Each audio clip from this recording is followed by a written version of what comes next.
The studio lights were blinding that night. Hot, white, unforgiving. The cameras were already rolling, red indicators glowing like silent witnesses. The audience leaned forward in their seats, sensing something special was about to happen. Two legends stood only a few feet apart. On one side was Muhammad Ali, larger than life, sharp-eyed, confident, carrying the presence of a man who had faced the world and refused to bow to it. He wasn't just a boxer. He was a symbol, a voice, a force. On the other side stood Clint Eastwood, calm, still, almost unreadable. His posture was relaxed, his expression controlled. He didn't need to raise his voice to command a room. He had built a career on quiet intensity, on saying more with fewer words. The host smiled broadly, clearly aware of the electricity in the air. "Gentlemen," he said with a grin, "this is a moment people have been waiting for. Let's see that handshake." The crowd clapped in anticipation. Clint extended his hand first, steady, confident, respectful. Ali looked down at it. Then he looked back up at Clint. The applause began to fade as seconds stretched longer than they should have.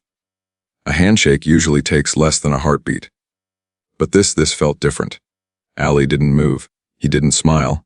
He didn't joke. He simply kept his hands at his sides. A few nervous laughs echoed through the studio. Some assumed it was playful tension. Ali was known for theatrics, for mind games, for turning moments into headlines. But this didn't feel playful. Clint's hand remained extended for a moment longer before he slowly lowered it. His face didn't show anger. It didn't show embarrassment either. It showed focus. The host shifted uncomfortably. The audience fell into an uneasy silence. And then Ali spoke, his voice steady but unmistakably firm. "I don't shake hands with men who don't stand for something." The words landed heavy. A ripple moved through the crowd. Some gas froze. Cameras zoomed closer. Producers behind the scenes stared at their monitors, unsure whether to cut to commercial or let the moment breathe. Clint didn't react immediately. He studied Ali carefully, as if measuring not the insult, but the intention behind it. What happened next wasn't loud. There was no shouting, no dramatic gesture. Just a sentence from Clint Eastwood that would freeze the entire studio and turn an awkward refusal into one of the most talked about moments of that era. But before we go further, tell me in the comments if you were in that room. Would you see Ali's move as strength or disrespect? The meeting between Muhammad Ali and Clint Eastwood didn't happen by accident. It was carefully arranged, a televised special designed to bring together two giants from completely different worlds. One ruled the boxing ring, the other dominated the silver screen. To producers, it was a perfect collision of charisma and quiet power. It was the 1970s, a time when culture was shifting rapidly. Sports figures were becoming political voices. Actors were becoming symbols of identity. Audiences weren't just watching entertainment anymore. They were choosing sides, aligning with personalities, studying what public figures stood for. Ali had just come off a major fight. His name was everywhere. Interviews, headlines, debates, he thrived in the spotlight. But what made him different wasn't just his skill in the ring. It was his willingness to speak. He had refused the draft. He had sacrificed titles. He had endured criticism that would have crushed most careers. To him, every public appearance meant something. Every moment carried weight. Clint Eastwood, on the other hand, represented something entirely different. He was at the peak of his Western-era dominance, known for playing strong, silent characters who didn't explain themselves. He rarely engaged in public debates. He didn't shout about beliefs. He let his work speak. To his fans, that restraint was strength. The producers thought the contrast would create chemistry. Backstage, however, the energy felt more complex. Ali didn't treat the event like just another celebrity crossover. While makeup artists adjusted lighting and assistants checked microphones, he asked questions. Quietly, directly, what does he stand for? Ali reportedly asked someone near the production desk. The staff exchanged looks. They weren't used to that kind of question before a television segment. Usually it was about timing, seating, cues. Ali wasn't hostile. He wasn't looking for conflict. But he didn't see handshakes as casual gestures. To him, they symbolized recognition, a sign that two men acknowledged each other's convictions. He had built his identity on standing publicly for something, even when it cost him. To Ali, neutrality could feel like silence, and silence could look like avoidance. Meanwhile, Clint waited calmly in his dressing area. No entourage drama, no loud declarations. He reviewed his talking points with a producer and nodded politely. Those who worked with him described him as steady, never rushed, never reactive. He didn't try to dominate a room. He simply occupied it. When they were finally brought toward the stage entrance, the difference between them became even clearer. Ali walked with rhythmic confidence, shoulders loose, eyes scanning the environment. He engaged with crew members, cracked a short joke, then fell into thoughtful silence just before stepping under the lights. Clint walked beside him, measured steps, hands relaxed at his sides. He didn't attempt small talk. He didn't appear intimidated either. Two different energies moving in the same direction. The audience outside had no idea about the subtle tension backstage. They expected entertainment, maybe playful banter, maybe a friendly exchange about toughness and masculinity. The promotional material had teased a meeting of titans. What they were about to witness was not planned theatrics. As they took their positions on stage, the applause swelled. The host introduced them with dramatic enthusiasm, emphasizing their achievements, their cultural influence, their legendary status. Ali listened, expression sharp. Clint stood composed, acknowledging the applause with a small nod. The chairs were positioned close enough for conversation, close enough for cameras to capture every shift in expression. And when the host cheerfully suggested a handshake to mark the moment, it seemed like a harmless, symbolic gesture. But for Ali, gestures were never empty. And for Clint, dignity was never performative. The audience leaned forward, unaware that a simple extension of a hand would expose two entirely different philosophies of strength, and set the stage for a moment that neither the producers nor the viewers had anticipated. The applause that had filled the studio only seconds earlier faded into a scattered echo. What should have been a simple, symbolic gesture now felt like a dividing line drawn across the stage. Clint Eastwood's hand had been extended, steady, respectful, direct. Muhammad Ali had looked at it carefully, then chosen not to take it. Now the silence demanded explanation. Ali didn't raise his voice, he didn't smirk. He didn't perform for the cameras the way some expected him to. His posture remained upright, his gaze locked onto Clint's. "I don't shake hands with men who don't stand for something." The words were clear, deliberate, not shouted, but impossible to ignore. A murmur spread through the audience like a wave. Some leaned forward in disbelief. Others exchanged glances, unsure whether they were witnessing a scripted exchange or something far more personal.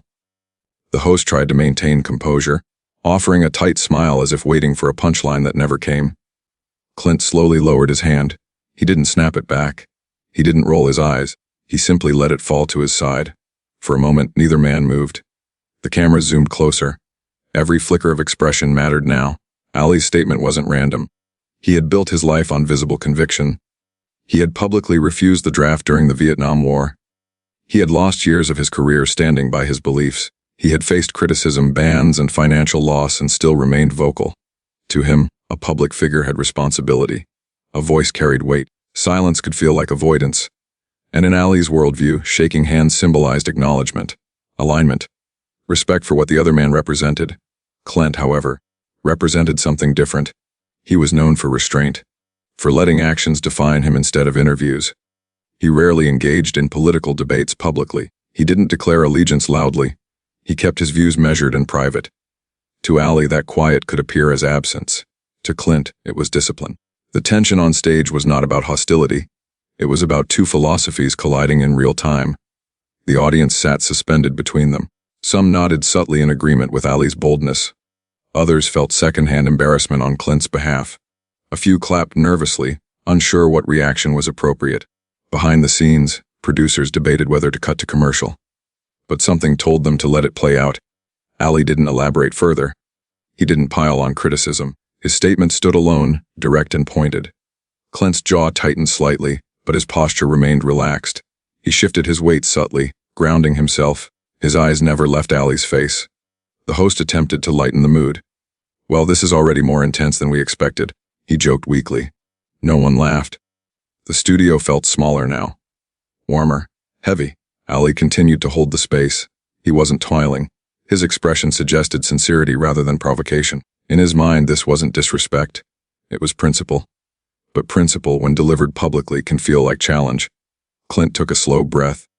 Those watching closely noticed it, the measured inhale before response. He could have brushed it off with humor. He could have countered with sarcasm. He could have turned defensive. Instead, he stayed still. That stillness created its own kind of tension. The moment stretched. 10 seconds. In television time, that felt endless. Ali's words hovered in the air. Men who don't stand for something. Was that an accusation? A question? A misunderstanding? The audience waited for Clint to react emotionally. He didn't. He studied Ali, not angrily, not dismissively, but thoughtfully, as if evaluating the deeper meaning behind the statement. Ali had made his position clear. Now the room waited to see what kind of strength Clint Eastwood would display: confrontation, retreat, or something entirely unexpected. The silence had become louder than applause, and when Clint finally decided to speak, it would not be to defend his pride. It would be to define what strength meant on his own terms. The silence after Ali's statement felt heavier than the applause that had welcomed them minutes earlier. "I don't shake hands with men who don't stand for something." The sentence lingered in the studio air. It wasn't loud, but it carried weight. The audience expected friction now, perhaps a sharp reply, perhaps visible irritation. Clint Eastwood didn't give them either. He lowered his hand slowly, not in embarrassment, not in anger, simply in acknowledgement that the gesture had been declined. His face remained composed, but something shifted in his eyes. Not offense, not retreat, focus. He adjusted his stance slightly, grounding himself before speaking. When he finally responded, his voice was calm, almost quiet compared to Ali's steady firmness. "I don't talk loud about what I believe in," Clint said. "I just live it." The effect was immediate.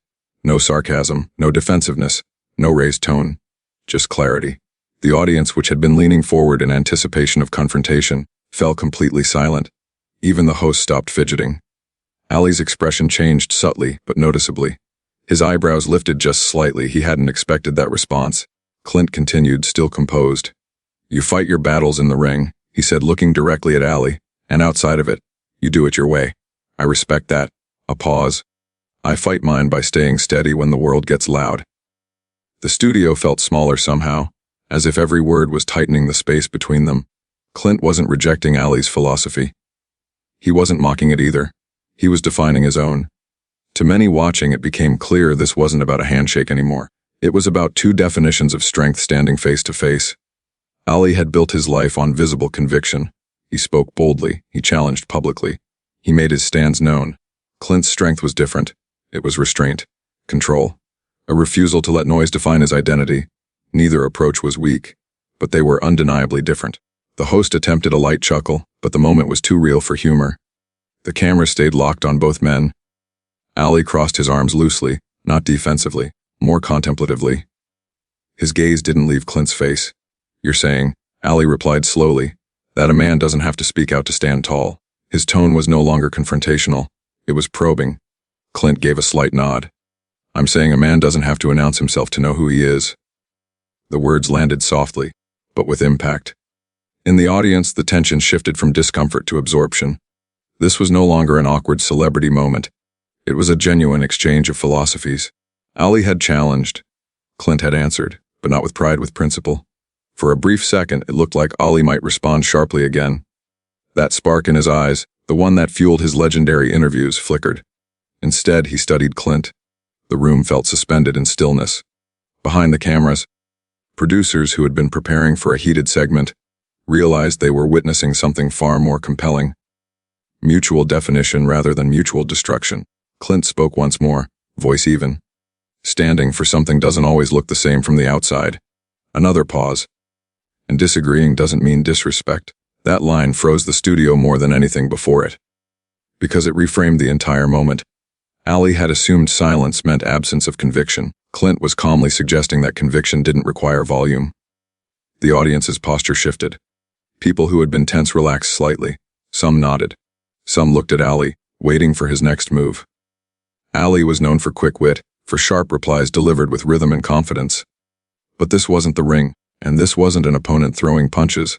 This was a man refusing to be defined by someone else's criteria. Ali uncrossed his arms slowly. "You don't talk much," he said, almost with a half smile. "But when you do, you make sure it counts."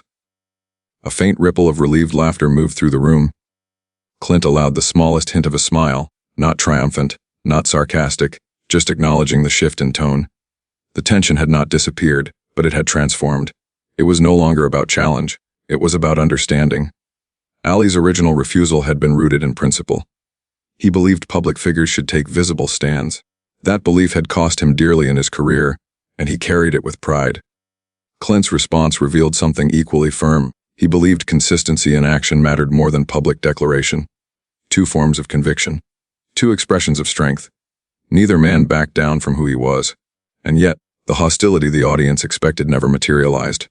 Instead, something deeper emerged, respect forming not from agreement but from clarity. The studio, which had been bracing for conflict, now felt like it was witnessing growth in real time. The handshake still hadn't happened, but the distance between them had changed. What began as refusal was evolving into recognition, and the next move would determine whether this moment would be remembered as confrontation or as something far more powerful. What the audience saw on stage that night was tension. What they didn't see was history, because both men standing under those studio lights had paid a price for the way they chose to live.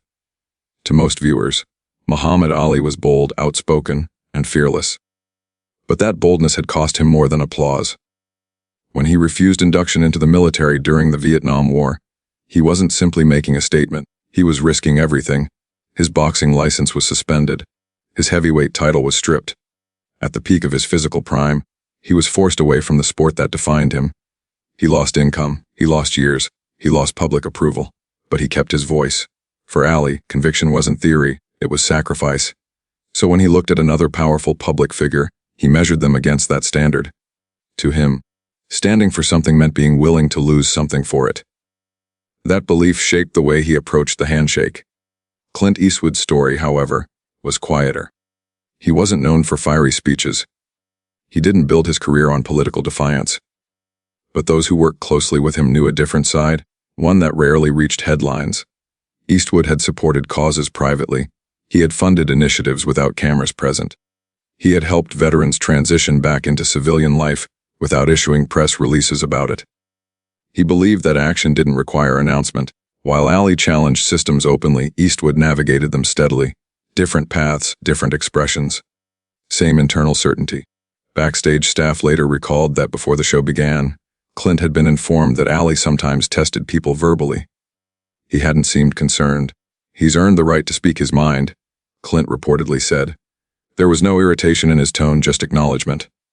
Ali, on the other hand, had heard whispers that Clint preferred to avoid public political positions. That, to him, felt like distance. And distance, in Ali's world, could look like indifference. But neither man had taken the time to fully understand the other's reasoning before stepping on stage. So when Ali refused the handshake, it wasn't personal hostility, it was a challenge rooted in belief. And when Clint responded calmly, it wasn't self-defense, it was identity. As the conversation unfolded under the studio lights, something subtle began to shift. Ali had expected pushback, perhaps pride, perhaps irritation. Instead, he was met with composure. Clint didn't try to prove himself. He didn't list accomplishments. He didn't counter-accuse. He simply defined his approach. That restraint carried weight, because strength doesn't always need to escalate. At one point, Ali studied Clint's expression carefully. He was known for reading opponents in the ring, watching their breathing, their posture, their reactions under pressure. Now, instead of gloves and footwork, he was analyzing steadiness. Clint wasn't flinching. He wasn't shrinking either. He was standing quietly. The audience began sensing that this wasn't a clash of egos. It was a collision of philosophies formed by different life experiences. Ali had grown up fighting for visibility, for dignity, for voice. Silence had never protected him. Speaking out had defined him. Clint had built a career portraying men who carried burdens internally. Characters who didn't announce their convictions but acted decisively when necessary. Over time, that portrayal had blended into public perception of who he was. But portrayal and person are not identical. What Ali was beginning to recognize was that Eastwood's quiet wasn't emptiness. It was deliberate. "You ever lose something because you stood for it?" Ali asked at one point, his tone no longer sharp but reflective.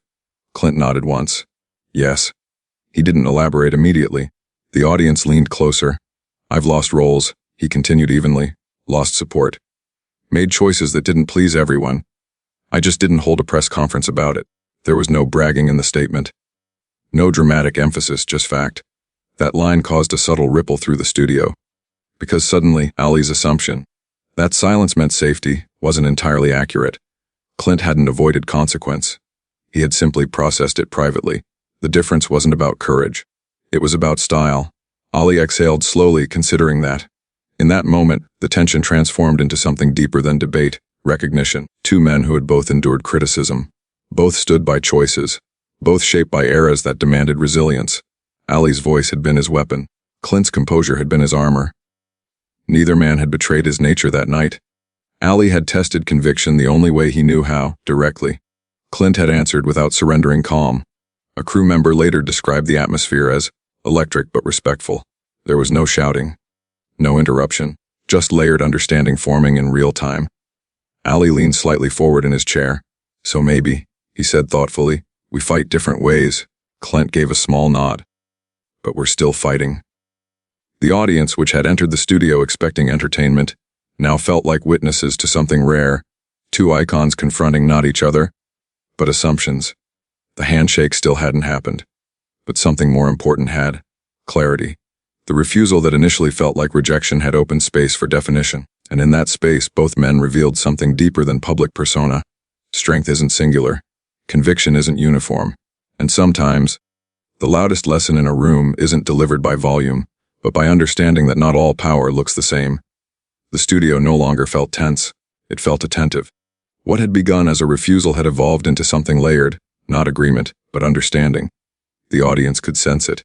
The host, who had once worried about losing control of the segment, now leaned back slightly, allowing the moment to unfold naturally.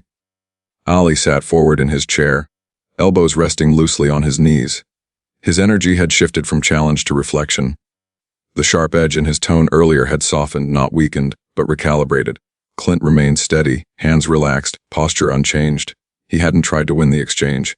He hadn't tried to dominate it. He had simply clarified himself. That clarity had done something powerful. For a few seconds, neither man spoke. It wasn't awkward anymore. It was thoughtful. Ali finally broke the silence. I've always believed, he began slowly, that if a man has a platform, he should use it. Speak out. Take a stand where everyone can see it. There was no accusation in his voice now, just conviction. Clint nodded once, acknowledging the principle. And I've always believed, Clint replied calmly, that a man's stand is strongest when it doesn't depend on applause. The audience absorbed that. Two truths, different expressions. Ali leaned back slightly, considering it. You're saying, he continued, that consistency matters more than volume? Clint answered without hesitation. I'm saying volume isn't the only proof. That line didn't spark gasps like the earlier exchange. Instead, it created understanding. The studio atmosphere had transformed completely. What could have escalated into ego had turned into philosophy. Ali gave a small smile, not playful, not theatrical, but genuine. You held your ground, he admitted. It was recognition. Clint responded just as evenly. So did you? The host, sensing the shift, cautiously stepped in. So maybe, he said carefully. Strength doesn't always look the same. Neither man interrupted him this time. Ali turned slightly toward the audience. Sometimes, he said, we judge a man by how loud he is. But maybe we should judge him by how steady he is. That statement felt different coming from him. It wasn't surrendering his beliefs, it was expanding them. Clint's expression softened subtly. And sometimes, he added, we mistake quiet for indifference. That completed the circle. The audience, which had once braced for confrontation, now felt privileged to witness resolution. Ali stood slowly. The movement alone caused the room to lean in again. He took a step toward Clint, not aggressively, not theatrically, just deliberately. For the record, Ali said, his voice firm but respectful, I don't back down from what I believe. Clint rose to his feet as well. I wouldn't expect you to, he replied. A pause. Ali extended his hand, not quickly, not dramatically, just clearly. The same gesture that had been refused minutes earlier now carried a completely different meaning. This wasn't symbolic politeness. It was earned acknowledgement. Clint looked at the extended hand for a brief moment, not out of hesitation, but to mark the significance of it. Then he reached forward and took it firmly. The handshake was steady, not rushed, not exaggerated. The applause that followed wasn't explosive cheering. It was something deeper, sustained, sincere, almost relieved.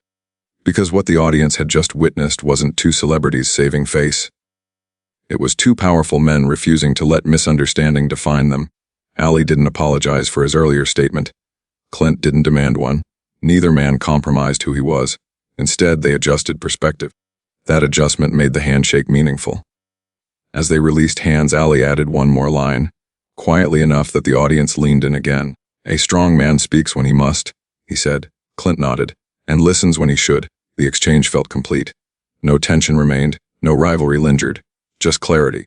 The host smiled genuinely now, no longer forcing levity. "I think," he said, "we just witnessed something rare." He was right. The resolution wasn't dramatic, it wasn't explosive. It didn't rely on shouting or grand gestures. It relied on restraint. Ali returned to his seat, posture relaxed. Clint did the same. The rest of the segment continued, lighter topics, shared laughter, respectful dialogue. But something fundamental had already been accomplished. The handshake at the end didn't erase the earlier refusal. It elevated it. Because without the challenge, there would have been no conversation. Without the conversation, there would have been no understanding. And without understanding, the handshake would have been empty. Instead, it became a symbol, not of agreement, but of mutual respect. Two different paths, two different expressions of strength, both intact. And as the studio lights dimmed later that evening, the moment lingered far longer than the broadcast itself. Not because it was controversial, but because it showed that power doesn't have to clash to prove itself. Sometimes, it simply has to stand and allow the other to stand beside it. Long after the cameras stopped rolling, that moment continued to echo. Not because it was scandalous, not because it was explosive, but because it revealed something rare. Two powerful men had stood face to face, not to dominate, not to embarrass, not to outshine, but to define what strength meant to each of them. And neither walked away smaller. The handshake that eventually happened wasn't the most important part of the night, the pause before it was. Because in that pause lived assumption, judgment, misunderstanding. Ali had believed that conviction must be visible to be real. His life had proven that. When he spoke, he risked everything. His voice cost him championships, income, and public approval. For him, silence had never been safe. It had never been neutral. So when he looked at another powerful public figure, he measured him against that scale. If you have influence, use it. If you believe something, declare it. If you stand for something, show it. That was Ali's code. Clint's code was different. He believed that a man's identity didn't require public confirmation. That consistency mattered more than applause. That quiet decisions made repeatedly over time carried their own weight, even if no one saw them. He didn't believe in defending himself loudly. He believed in remaining steady. That was his strength. What made the moment powerful wasn't that one of them was right and the other was wrong. It was that both were right in their own way. Strength is not a single shape. Some men roar. Some stand still. Some confront the world head-on. Some move through it quietly, refusing to bend. The danger comes when we assume our version is the only version. Ali's refusal forced clarity. Clint's response created balance. If Clint had reacted emotionally, the moment would have collapsed into ego. If Ali had doubled down defensively, it would have hardened into rivalry. Instead, both men chose something harder. They chose restraint. Ali didn't apologize for his principles. Clint didn't retreat from his. They adjusted perspective without surrendering identity. That's maturity. That's growth. And that's rare, especially in public. Most conflicts escalate because neither side pauses long enough to understand the other's framework. We interpret behavior through our own lens and assume it's universal. Ali saw silence as absence. Clint saw silence as discipline. Neither paused to question that assumption until they were forced to. And when they were forced to, they didn't attack. They listened. That's what froze the studio more than any bold statement. Listening. The world often celebrates volume, the loudest voice, the sharpest comeback, the dramatic victory. But that night, what resonated most wasn't noise, it was control. Ali extending his hand later wasn't a surrender. It was acknowledgement. Clint taking it wasn't triumph. It was acceptance. They didn't become identical. They became respectful. And respect doesn't require similarity. It requires sincerity. There's a lesson in that for anyone watching. Especially in a world where disagreement instantly turns into division. You don't have to agree to respect. You don't have to mirror someone to value them. And you don't have to be loud to be strong. Sometimes the strongest person in the room is the one who doesn't rush to prove it. And sometimes, the bravest act isn't speaking, it's reconsidering. That studio moment reminds us that conviction and humility can exist together. That firmness doesn't have to turn into hostility. That power doesn't have to clash to be visible. Ali walked in that night ready to test another man's backbone. Clint stood there ready to protect his, without aggression. Both left having expanded their understanding. And that's why the moment lasted. Not because of controversy, but because of character. So here's the real question for you. When someone challenges your beliefs, do you react or do you respond? Do you assume weakness when you see quiet? Do you assume arrogance when you see confidence? Or do you pause long enough to ask what's beneath it? If that handshake had happened immediately, it would have been forgettable. Because it was delayed, it became meaningful. Because it was tested, it became earned. That's the difference between politeness and respect. One is automatic, the other is built. If this story showed you something new about strength, tell me which part hit you the hardest, the refusal, the response, or the handshake. And if you believe real power doesn't need to shout, type ST80Y in the comments. More powerful stories like this are coming, moments where legends revealed who they truly were, not through perfection but through pressure. Share your thoughts below, let me know what kind of stories you want next, and stay tuned. Because sometimes, the most important lessons don't happen in the spotlight. They happen in the pause.